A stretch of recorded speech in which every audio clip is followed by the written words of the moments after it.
Mababa man grades ko, napataas ko naman dugo ni Ma'am Castro. Ma'am, baka naman ma'am, may ibang paraan para lumaki grades ko. Try mo yung Zoom na. Respeto naman sa mga bagsak! Pumasa, pero bumagsak sa kanya. Corny. Ba't malungkot ang beshi ko? O, De La Cruz, okay na ba? Okay na po. Okay, tingin sa camera. Pictorial ba to, Boreal? O, Iha, tingin dito. Gosh, Lee! Magpapabuhat sana ako sa thesis. Ako ba naging leader? Ganda ng leader namin! Stay fresh.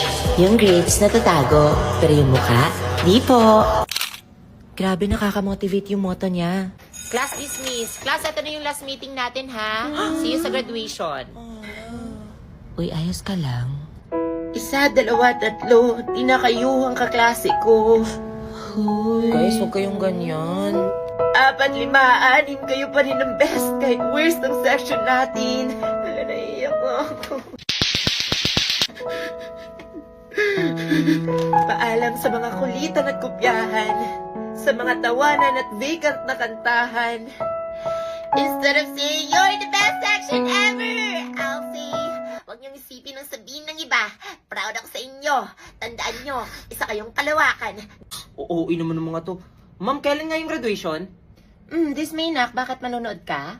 Oh, Ayan, di kasi nagpapasa ng requirements, nag-deadline na. Bawi na lang tayo next year, nak. ito talaga si Ma'am Palabiro. Next time, huwag na kasi hintayin mag-deadline. Gaya ng SIM registration! Mag-register na para may FD10 and ML10 1 gig valid for 3 days exclusively on GigaWife app registered users! Level up talaga ang saya!